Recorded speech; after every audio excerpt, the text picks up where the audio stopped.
Between aging and busy lifestyles, many women struggle with maintaining their physical and mental wellness. At Aquavita Concierge Healthcare Services for Women, we can help you revitalize your health and reclaim your life. We start from within by balancing your hormones, allowing your body to achieve and maintain desired weight goals. We also specialize in peptide therapies, regenerative medicine, sexual health, and aesthetics in our state-of-the-art facilities. Feel better, look better, live better at Aquavita. Visit aquavitality.com and begin your journey today. My brother-in-law died suddenly, and now my sister and her kids have to sell their home.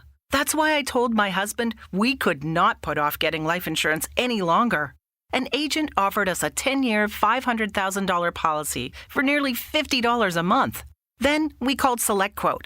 SelectQuote found us identical coverage for only $19 a month, a savings of $369 a year. Whether you need a $500,000 policy or a $5 million policy, SelectQuote could save you more than 50% on term life insurance. For your free quote, go to SelectQuote.com. SelectQuote.com. That's SelectQuote.com. SelectQuote. We shop, you save. Full details on example policies at SelectQuote.com/commercials. Welcome to Pretty Lies and Alibis. Join us as we seek the truth and travel the long road to justice. What's going on, everybody? Welcome to another episode of Pretty Lies and Alibis. I'm Gigi. What you know, Fruit Loop? We got some nice weather outside today. It is so pretty. It's very nice. And I've been stuck inside reading these iCloud accounts and learning new terms. So I learned this term loin fire from reading Chad's erotica. One of our listeners said, that sounds like something you would see your doctor for. I was dead. Yeah. Oh, boy. So real quick, we want to give a shout out to our sponsor, Two Cool T-shirt quilts. Almost Christmas time. Get your T-shirts ready. Turn them into a nice little quilt, blanket, pillow. Go to www.twocooltshirtquilts.com/pretty lies and alibis. I'm almost finished with all my kids' little tiny T-shirts they had when they were little. I'm excited to do this. It's getting cooler too, so you're gonna need a blanket to wrap up with. Something to cuddle up with. So we are jumping into Lori's iCloud accounts today, and there's so much information in these. It's definitely going to be several episodes. We've decided to keep these a little on the shorter side because it's just a lot of content, and we don't want to overwhelm you guys or us. So there are two different iCloud accounts that they found so far of where I am. One was created in 2011, which is way before any of the cult stuff started. The other one was created on July 1st, 2019, which is 10 days before Charles was murdered. Yeah. Okay. So just in an overall sense, when they're summarizing what they found on here, it had photos of JJ and Tylee as young children, photos of Lori and Charles just throughout the years, their marriage. It was vacations and milestones and probably just typical stuff you would see on a mom's phone. There were some text messages they saw from the past that indicated problems in the marriage, but nothing at all that indicated Charles was abusive physically or anything like that. They saw some messages about Charles and Tylee arguing, but Lori had responded to Charles that she was having problems with Tylee too. Typical teenage stuff. Yep. I'm there, dude. Chad first popped up on this account in November 17th of 2018, and it was an audio file in her voice memos that was Chad giving one of his speeches or his whatever. Oh, wow. So in this recording, this is where Chad claims he's a visionary and he discovered disability after the near-death experience where he fell 60 feet off a cliff. And I think that dude had an undiagnosed concussion. Yeah. Yeah. He having no visions. I remember this from the book. Yeah. Yeah. Mm-hmm. So for those of you who are newer to the case, he said his spirit separated from his body during this near-death experience. And he had contact with deceased family members who were already in heaven. And he said this is what led him to become an author. There were a lot of messages about spiritual experiences and Lori and Chad's ability to communicate with other people on the other side of the veil while at the temple. And Lori says she can communicate with those on the other side while sitting in the celestial room. They talk about light and dark spirits in the text with the numeric score that we've seen the sheet for, and dark spirits that have different names that take over bodies, like Ned Schneider and Viola. How do you come up with these names, I wonder? I don't know, dude. Ned and Viola, he could have done better. Isn't Viola the name on The Help? Wasn't that her name, Viola? I think that's the lady that played the lead character. Okay, I knew it was something. I love that. I need to watch that. I haven't seen that in so long. My daughters love it. Like, that's one of their favorite movies.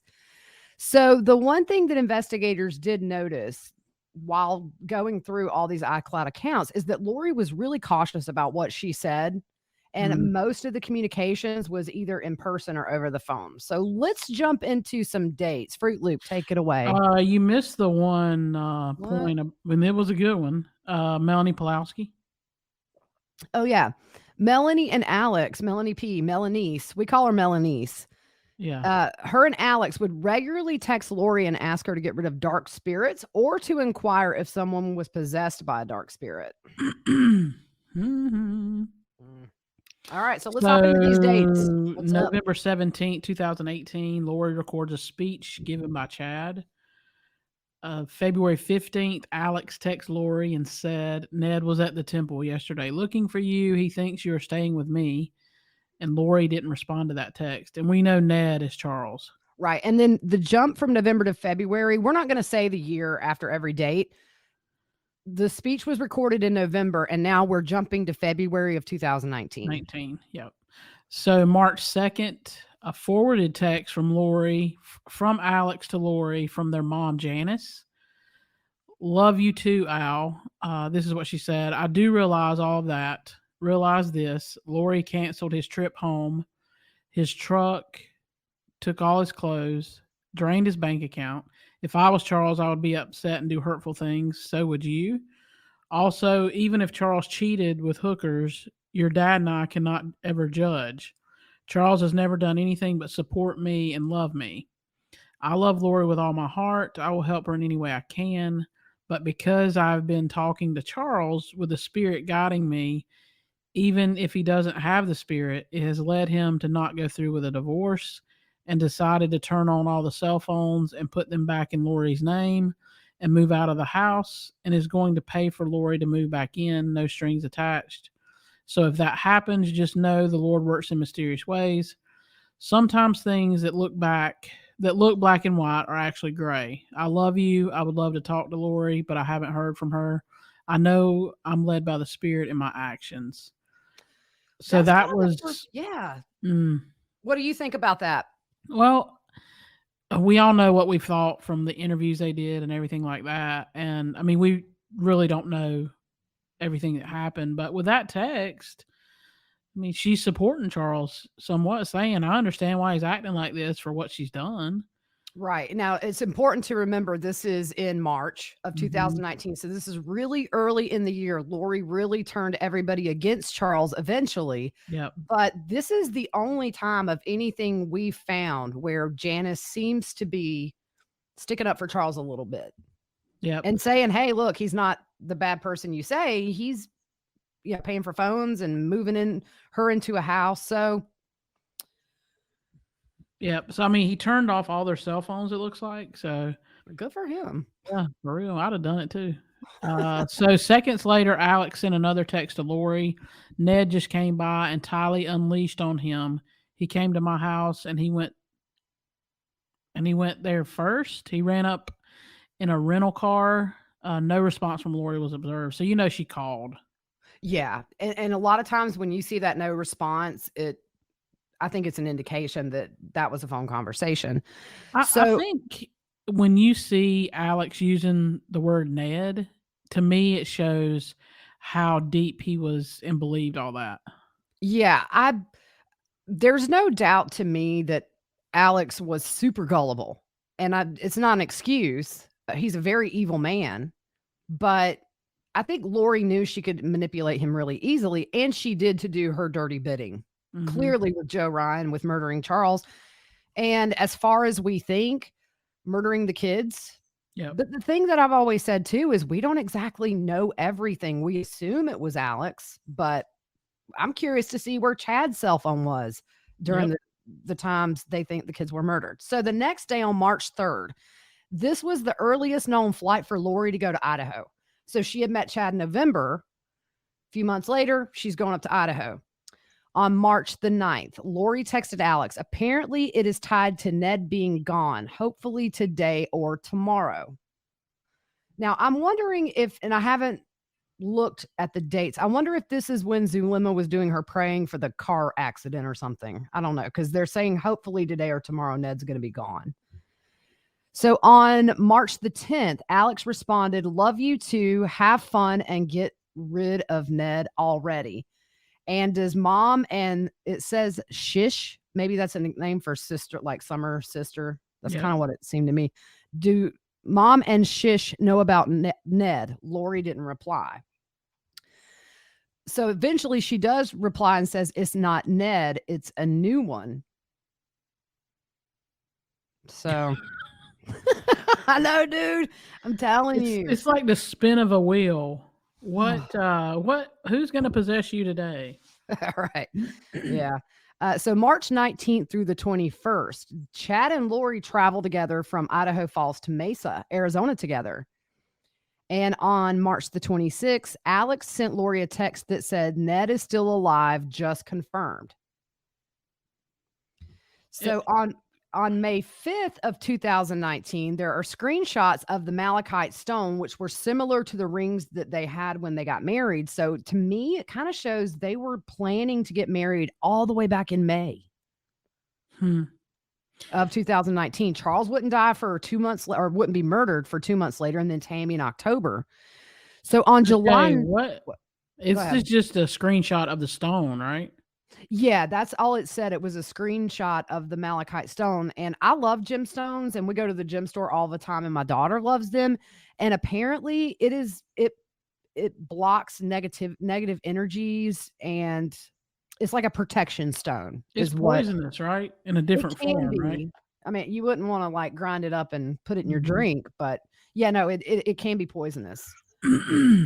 So on July 9th, Lori invites Alex. Now, this is 2 days before the murder, Charles's murder. Lori invites Alex to the house in Texas and gives him the address. At 9:03 p.m. on the 9th, Lori sent Alex a text. So the plot thickens. "Call me when you can." And I think this may be when she found out the plan for this intervention with Adam and Charles. The plot thickens. And at 9:50 that same night, Lori texts Alex, "Getting sleepy, so I'm going to need you to stay close to me the next couple of days. Mel, too." And she's talking about Melanie Pulowski. She can't go to Utah. Melanie Pulowski was going to Utah for a wedding. And she meant planning, but she put, "They're planking some kind of intervention, but want Mel out of the way, so I'm left alone. I need to come get the stuff at your house tomorrow and secure it. Lots to do. Thank you for standing by me. It's all coming to a head this week." How do you say this name? I will be like Nephi. Nephi. I say Nephi. We Southern, y'all. We just say it how we see it. Yeah, I say Nephi. PH is normally an F, but okay. So it will be like Nephi, I am told, and so will you, with a heart emoji. So it's interesting here because investigators noted that there were several texts between Lori and Melanie Pulowski, and the investigator believes that Melanie Pulowski knew about the plan to murder Charles.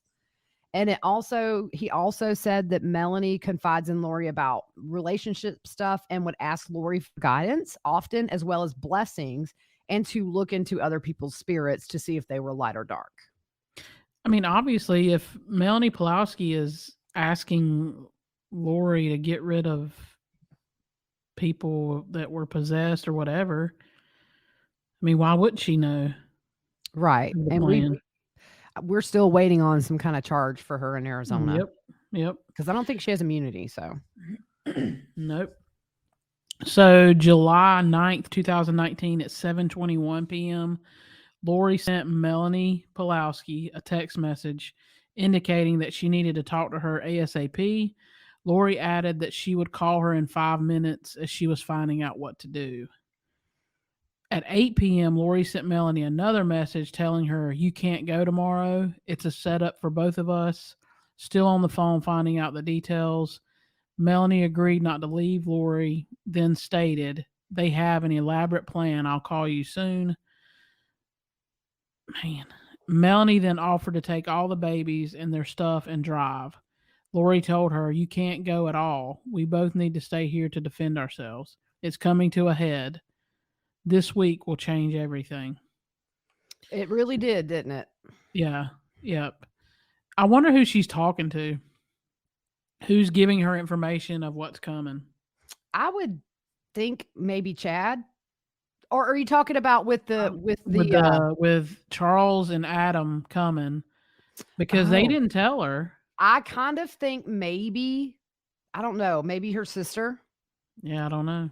I think I maybe remember something sometime that Summer was kind of in the middle of these texts, but because I don't think Lori, unless she had his iCloud account linked to a device of hers, if she knew his password, then I guess there's a chance she could have been getting the messages as they're coming. Charles would have gotten an alert, though, that his iCloud was logged in. So I think maybe just somebody was telling her. Yeah, because she says somewhere, where was it? I just read it. I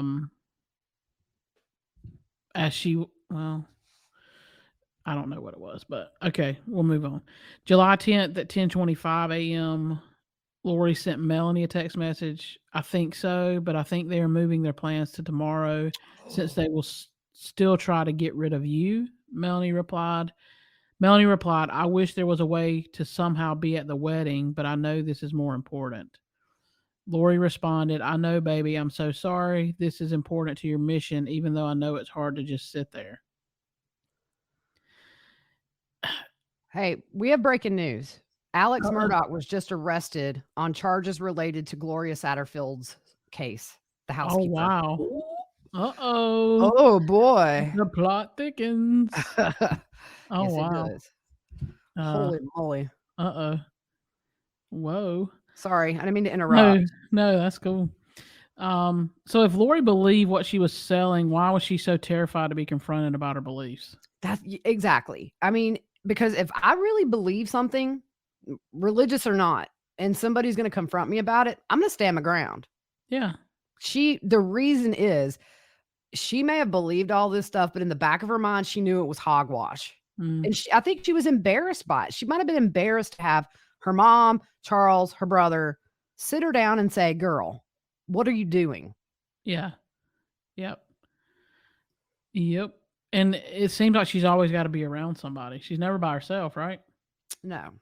That's a really, I mean, it was a lot of times Alex, Yep. but I mean, not that I would use anybody that way, but if I had somebody who I snapped a finger and they did everything for me, it would be kind of intoxicating. Yeah. I just haven't found that person yet, Fruit Loop. Come on now. Some sweet tea. So July 10th, Lori texted Melanie Pulowski saying that Alex was there and Charles said he would be coming over in the morning. No messages were sent during or immediately after Charles's murder that we know of, right? Not that we know of. Now there could have got been calls. 60 burner phones, right? Yeah, right. Yeah. So July 11th, 2019, the day Charles was murdered. July 13th at 4:09 p.m., Melanie texts Lori, "Adam just called Brandon and told him Al murdered Charles. He put it on speaker for me to hear. Can you talk, please? I think Brandon found out earlier. He seemed in shock a few hours ago, and then Adam and Brandon tried to use the situation to their advantage. He cornered me and Adam and put it on speaker to tell me. Then Brandon said, 'Do you still believe everything you believe?'" Yeah, good for Brandon, because what he's doing is what we all would do, is show the obvious and say, "Hey, look, somebody's dead now. Somebody's been murdered. Is this still just as important as it was to you?" I mean, it seemed like Melanie and Brandon had a really normal, I mean, we don't know the ins and outs, but didn't seem like there was much happening in their marriage until Lori came in with all this mumbo jumbo stuff. Yep. So to end that stuff, she says, "Brandon is with the moving truck at my new address, moving things. I'm at the house with the kids." And then Lori responded, "Call me." Yeah. So Melanie sent another text message to Lori that same day at 5:19 p.m. and asked, "Does Tylee have a phone or a way to contact Brandon or Adam?" And Lori responded, "Nope, I still have it," which makes me think Lori took her phone shortly after Charles was murdered. Mm-hmm. That's crazy, but why would Lori take her phone? Because Maybe she knew Tylee knew the truth. right. And I think maybe she was afraid because remember yesterday we talked about in Adam's interview, he thought they could get Tylee to break if they could get her alone. And maybe Lori knew that about Tylee. Yep. That Yeah. if somebody called her and she wasn't around, Tylee might not be able to hold up what she had been, what I believe is coached. Yeah. To say And about you remember when Colby got to the house that evening, when Tylee answered the door, she broke down crying. yes. Yeah. So she knew. Poor thing. I really, if you watch her body language, she was very nervous, as anybody would be, adult or teenager sitting in an interrogation room, essentially. Yeah. But there's that whole added what we know, which is this was a setup, and Tylee was 16, not a dumb person, and knew what was happening and knew this was not what. I mean, I don't know that I necessarily doubt that she came out with the bat. If she heard yelling, she may have grabbed that bat. I don't know. But we all know it didn't go down the way they said.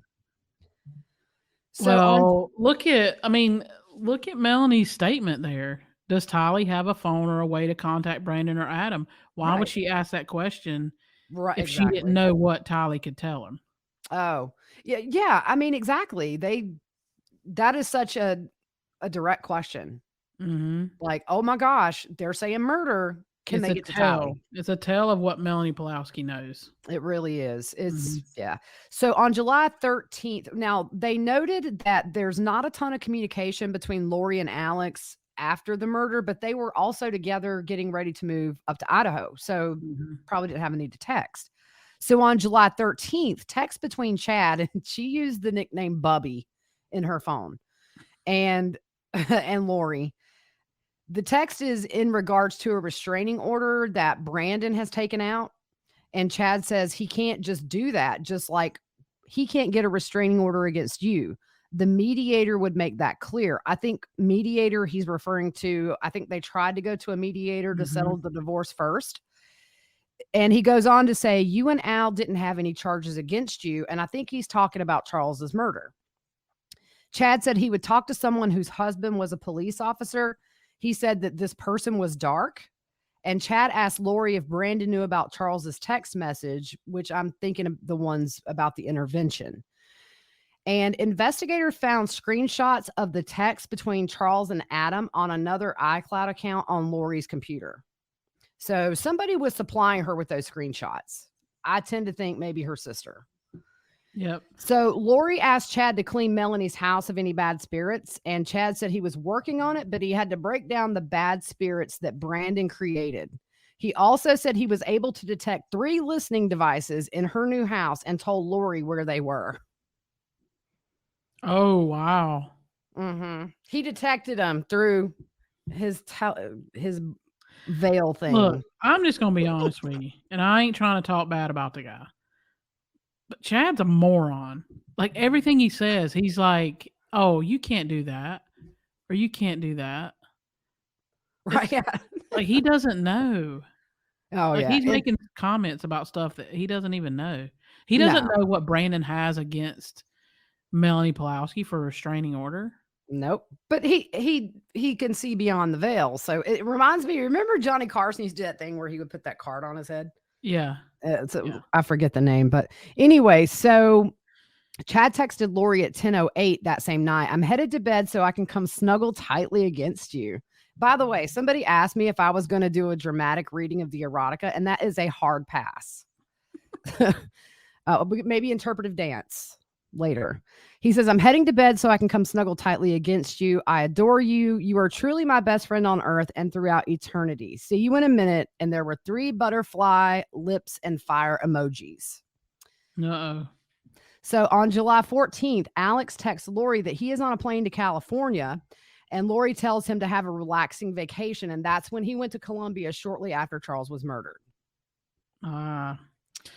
So July 14th is also when Chad sends Lori his erotica story 3 days after Charles was murdered. And we talked about some of those comments. Loin fire. Oh my goodness. The contact name on this was Melanie 2, but the number was traced to Chad and Tammy. Mm-hmm. This is the day they started using this phone number to communicate. The contact was added on October 28th. Can I just inject here? I think my grandma, who's an 87-year-old little Southern lady, could write spicier erotica than Chad. Just going to put that out there. All right. July 15th and 16th. Again, we're still in 2019. Lori travels to Houston with someone, so that one's redacted. Mm-hmm. July 15th, Lori texts Alex, the key is inside, up on the dash, along with a ticket, and there's $100 cash in the glove compartment and a full tank of gas, 2 lip emojis. It's at Houston Hobby Airport in the blue garage on the 3rd floor, aisle D, in the middle row. You can't miss it. This car is thought to be one. This is the one Charles. This was his truck at the airport. So now we see Alex is the one who got the car. Mm-hmm. He took his truck. Yep. See, that's what I love about this document dump is we're starting to get little pieces to the puzzle that make a lot more sense. Yeah. There's so much in this dump. I mean, eventually when Chad goes to trial, we'll see what Idaho has. Cannot imagine what they have up there related to these murders. So obviously she had to go to the airport to find the truck to start with. Yeah. But she flew, see, remember that same day though, Lori traveled to Houston. So she was at the airport. Yeah. So she went and found out where it was, then text Alex, here's where I found it. Yeah.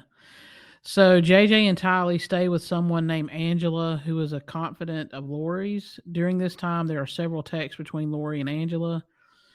In numerous texts between Lori and Chad, they talk of fighting off evil spirits, attaching themselves to others.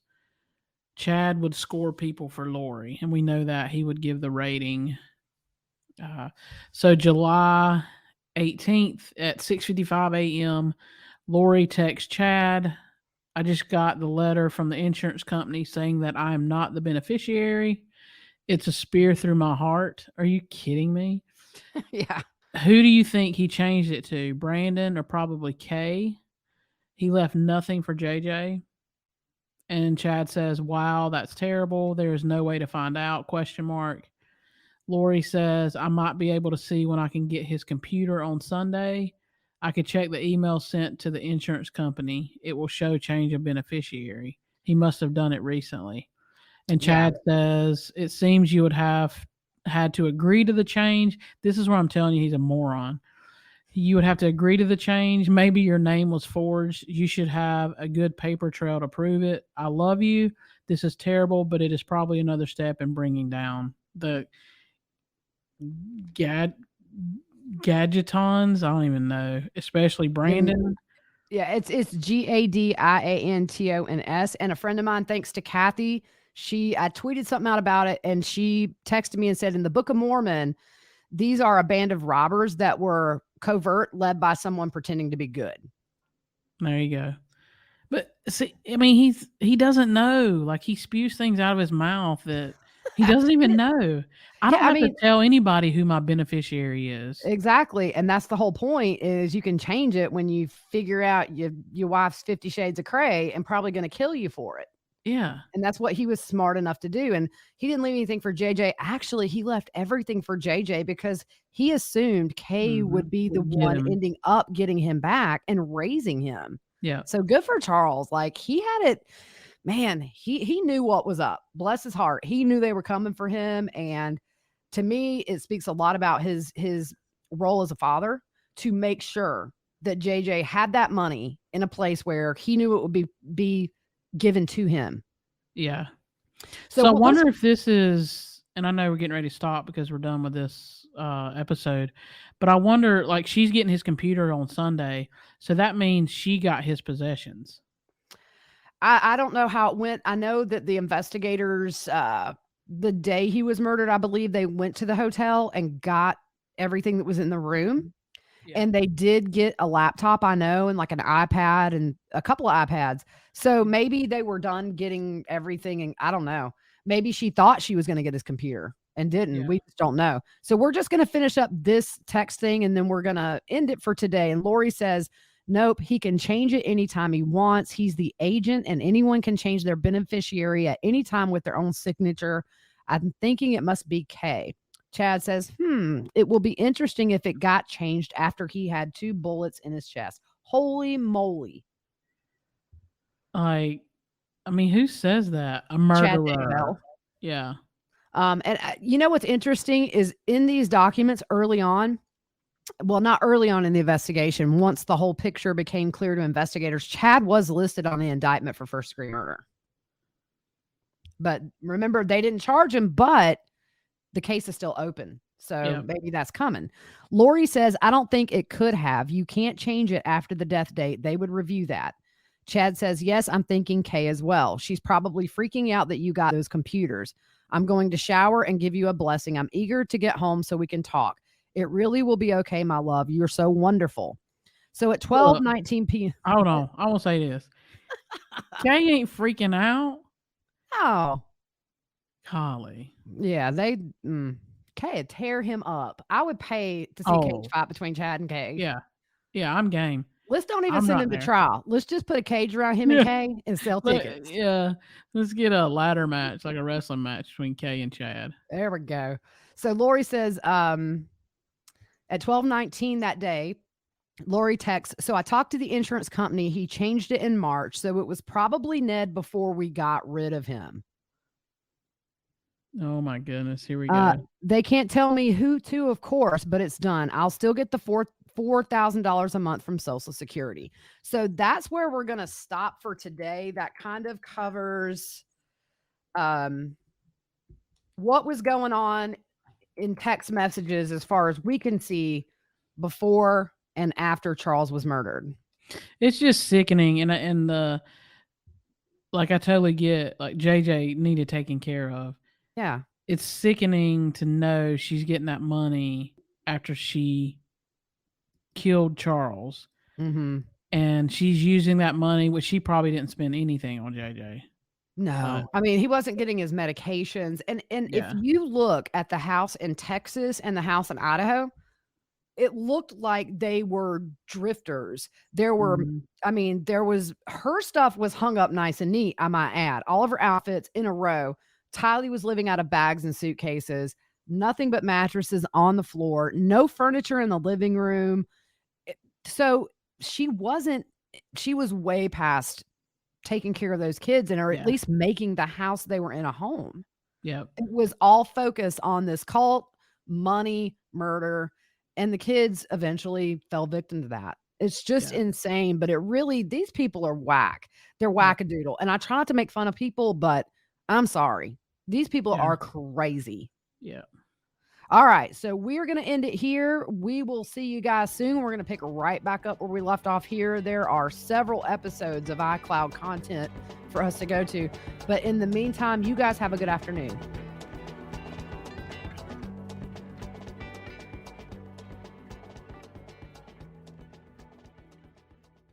Judy was boring. Hello. Then Judy discovered ChumbaCasino.com. It's my little escape. Now Judy's the life of the party. Oh, baby, mama's bringing home the bacon. Whoa, take it easy, Judy. The Chumba life is for everybody. So go to ChumbaCasino.com and play over 100 casino-style games. Join today and play for free for your chance to redeem some serious prizes. ChumbaCasino.com. No purchase necessary. Void where prohibited by law. 18+ terms and conditions apply. See website for details. Wells Fargo presents one of the surest ways to grow your money. A Wells Fargo CD account, where you can earn a 5.00% annual percentage yield on an 11-month term with a minimum opening deposit of $5,000. Visit a Wells Fargo branch or wellsfargo.com/CD rates to open a CD account and start growing your savings with us. Wells Fargo Bank, N.A., member FDIC.